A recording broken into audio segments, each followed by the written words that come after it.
रोजगार मिले और उससे बढ़कर के पशुपालन को बढ़ावा देते हुए जो 9% की दूध उत्पादन क्षमता है उसको 20% तक ले जाते हुए खेती किसानी से हमारे अपने किसानों की आय बढ़े ही बढ़े, लेकिन इसके साथ साथ वो दूध उत्पादन में भी या दूध उत्पादन के साथ साथ बाकी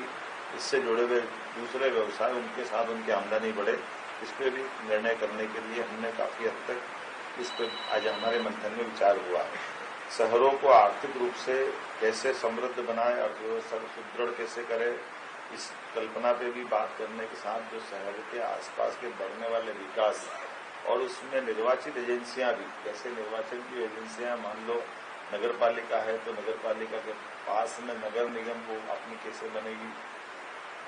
जो नगर निगम है नगर निगम के पास के बाद के जो बेल्ट है उन बेल्टों पर पंचायत आ जाती तो कई बार अव्यवस्थित विकास होता है। तो हमने सुझाव में बातचीतों में से निकल के आया कि 2-3-4 पंचायतों को मिला के नगर परिषद बना दिया जाए ताकि बाद के भी आवासीय कई बड़ी बड़ी कैंपस बन जाते हैं तो उनकी सारी व्यवस्थाओं में प्रॉपर तरीके से काम हो सके। ऐसी मेट्रोपॉलिटन सिटी पे भी जो पिछले समय काम हुआ, गीता भवन की बात की, वृंदावन गांव की बात है, ऐसे कई प्रकार के कामों को करते करते लेकिन ठोस काम आर्थिक रूप से कामों को लेकर के भी विचार करने के आधार पर निवेश की बात कही है। मैं मान के चलता हूं कि एक एक करके जितने प्रकार से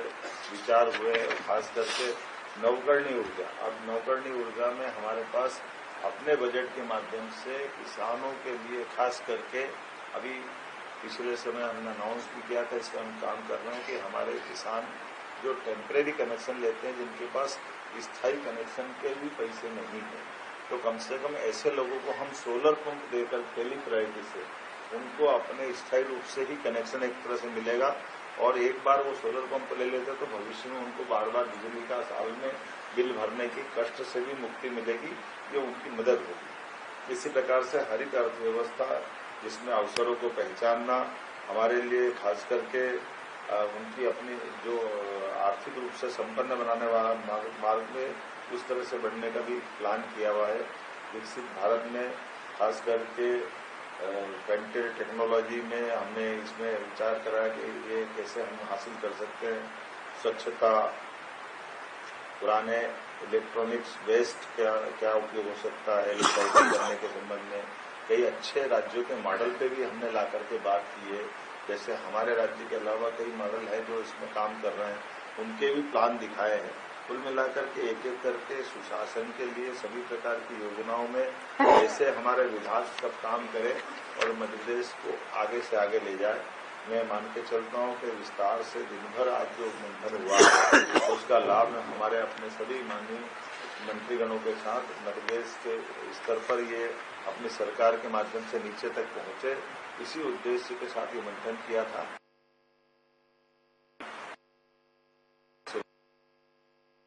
कहा कि हमारे सभी माननीय मंत्रीगण अपने अपने विभागों की समीक्षा के आधार पर भविष्य के बजट के साथ जोड़ते हुए इन सारे सुधारात्मक कामों पे कैसे आगे बढ़े उसकी हमने विस्तार से बात की है।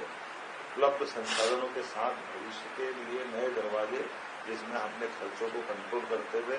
विकास की लंबी छलांग लगाने के लिए मध्य प्रदेश तैयार है। साथ ही साथ इंडस्ट्रियल कॉन्क्लेव जो रीजनल हमारी हुई है उसमें अब 16 तारीख के दिन जनवरी में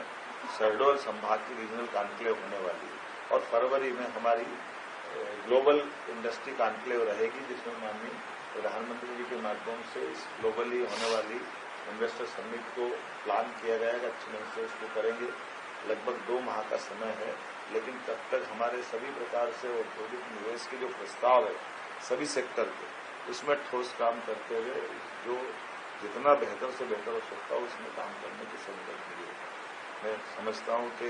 हमारे अपने आज का दिन भर का उपयोग बहुत बेहतर तरीके से करने का किया प्रयास और आने वाले समय में इसी प्रकार से आगे बढ़ेगा। ठीक,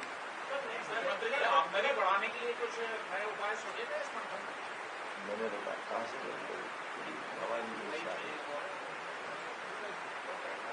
वैसे ये जरा बजट हमारा डबल। हाँ, जैसे ये बात सही है, संसदीय मंत्री जी ने भी कहा और हम भी बात कर ही रहे कि जो अपना बजट डबल करने की बात कही है, जब बजट डबल करेंगे तो वो उसी का एक हिस्सा है। ये इसी साथ साथ जैसे स्वच्छता की बात, तो स्वच्छता के एक प्रयोग ये भी कर रहे हैं कि हमारे लिए जो मैदान के अमले से साफ सफाई होती है, नागरिकों से अपील होती है, लेकिन जो कारण बनता है, जैसे उदाहरण के लिए महानगर में, नगर में ये जो हमारे आवारा मवेशी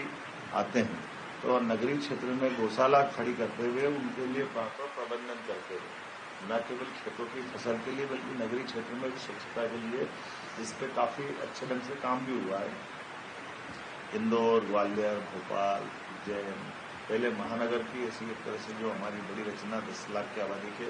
आसपास में बड़ी बड़ी गौशाला बन रही है। ग्रामीण क्षेत्र की गौशालाओं पर पर्याप्त ध्यान दे रहे हैं, तो दूध उत्पादन की दृष्टि से भी और पशुपालन की दृष्टि से भी उसका अपना प्लान किया है। कुल मिलाकर के आय भी बढ़े और सरकार के माध्यम से सरकार के साथ मध्यप्रदेश की स्थिति अग्रगण्य राज्यों में से स्थापित।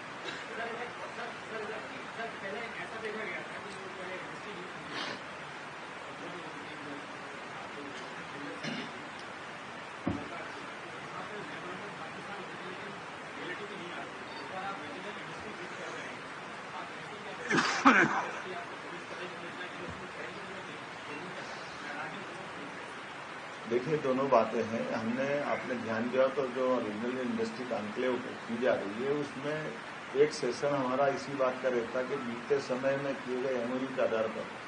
भूमि पूजन या लोकार्पण दिखाते हैं सबके सामने, और वहां हमारे स्थानीय जनप्रतिनिधि खड़े होकर के इस बात के लिए उस कार्यक्रम का हिस्सा भी बनते हैं। तो ये उसी प्रकार का भाव है जिसमें जो भी एमओयू होते जा रहा है उस पर ठोस काम है। और अभी भी ऐसे कुछ बचे तो हमने कहा कि क्योंकि संभागीय स्तर की बीते साल की इस साल की आखिरी साथ ही हमारी होगी और इसके बाद फिर वापस ग्लोबली होगी, तो हर महीने इसीलिए क्रम निरंतर जारी रख रहे हैं कि कोई छूटता तो है नहीं। और ये बात तो सही है कि जो भी निवेशक आ रहे हैं उनकी भी अपनी आवश्यकता और प्रदेश की भी जरूरत है, तो पर्याप्त ध्यान देने से उसके काफी अच्छे रिजल्ट है। अब जरा दूसरे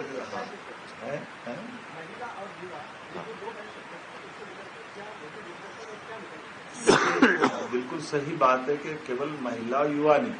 इसमें गरीब भी है, किसान भी है। ये